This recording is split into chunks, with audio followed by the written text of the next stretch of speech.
जय श्री कृष्णा, राधे राधे। आप सभी का लड्डू गोपाला चैनल पर बहुत बहुत स्वागत है।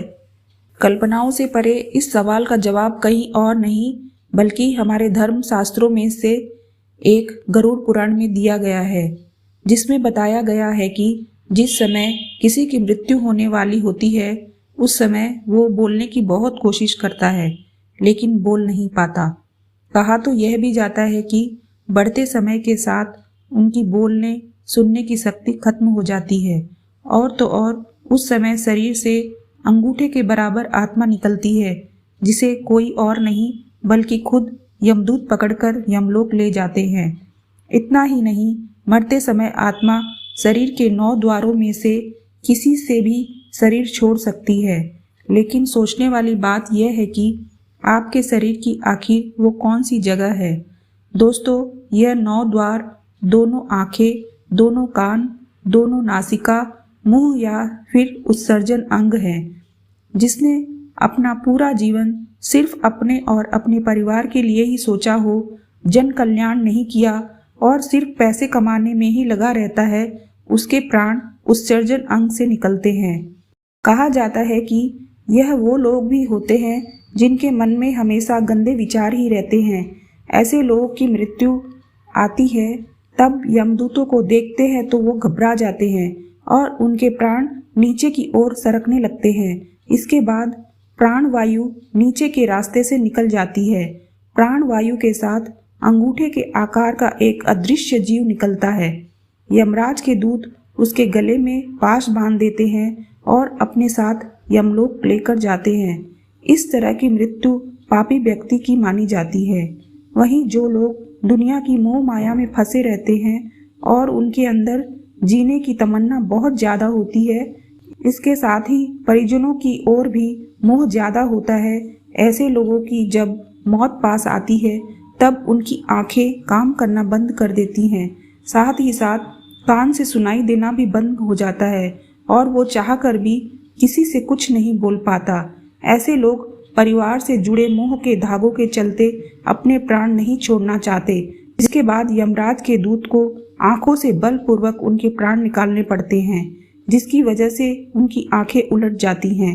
दोस्तों, गरुड़ पुराण में उन लोगों की मौत के बारे में भी बताया गया है जो आजीवन धर्म के रास्ते पर चलते हैं। आपने कई बार देखा होगा कि मौत के बाद कई शव के मुंह टेढ़े हो जाते हैं। बता दे, ऐसा उन लोगों के साथ होता है जिनके प्राण मुंह से निकलते हैं। इसको बहुत ही शुभ माना जाता है।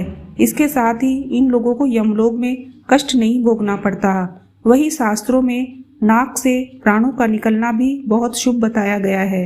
गरुड़ पुराण के मुताबिक इस तरह से उन्हीं लोगों के प्राण निकलते हैं जिन्होंने परिवार में रहते हुए सारे फर्ज निभाए हों और मन को वैरागी भी बना लिया हो। वहीं अगर हम मौत से पहले की बात करें तो बता दे, उससे पहले आत्मा शरीर से निकलकर कुछ देर बेहोशी की हालत में रहती है।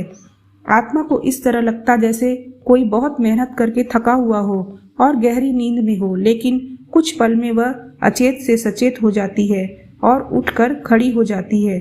और तो और जब शरीर से आत्मा निकलती है तब शरीर को कुछ समय तक कुछ पता नहीं चलता है कि वह शरीर से अलग है। वह उसी तरह व्यवहार करती है जैसे शरीर में रहते हुए उसका व्यवहार था। जिसके बाद आत्मा अपने सगे संबंधियों को आवाज देती है पर वो सुन नहीं पाते, जिसके चलते आत्मा को बेचैनी और छटपटाहट होने लगती है। वो परेशान होकर सभी लोगों से कुछ कहना चाहती है पर उसकी आवाज बस उस तक ही गूंज कर रह जाती है, क्योंकि वह भौतिक नहीं अभौतिक आवाज होती है और मनुष्य केवल भौतिक चीजों को ही महसूस कर सकता है। इतना ही नहीं, शरीर की मृत्यु हो जाने पर आत्मा अपने परिजनों को रोते बिलखते देखकर दुखी होती है और खुद भी दुख से परेशान होकर रोती है, लेकिन उसके वश में कुछ नहीं होता। वह लाचार होकर सब कुछ देखने और अपने जीवन काल में किए कर्मों को याद करके दुखी होती है। जिसके बाद यम के दूत आत्मा से कहते हैं कि चलो अब यहाँ से चलने का समय आ गया है, और कर्मों के अनुसार उसे लेकर यम मार्ग की ओर चल पड़ते हैं। इतनी ही नहीं, मौत के आगे के सफर के बारे में भी गरुड़ पुराण में बताया गया है। कहा जाता है कि मृत्यु के बाद मनुष्य के कर्मों के हिसाब उसे स्वर्ग या नरक मिलता है।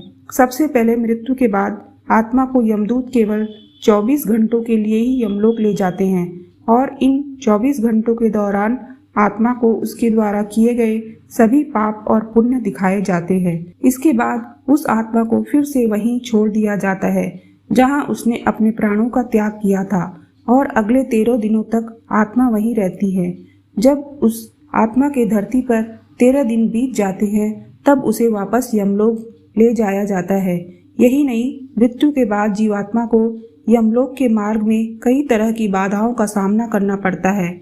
जो अच्छी आत्माएं होती हैं उन्हें इस बाधाओं में कोई फर्क नहीं पड़ता, वही बुरी आत्माओं को कई प्रकार की यातनाओं का सामना करना पड़ता है। तो दोस्तों, आज के वीडियो में बस इतना ही। वीडियो को लाइक और चैनल को सब्सक्राइब जरूर कर लीजिए। मिलते हैं अपने नेक्स्ट वीडियो में। जय श्री कृष्ण, राधे राधे।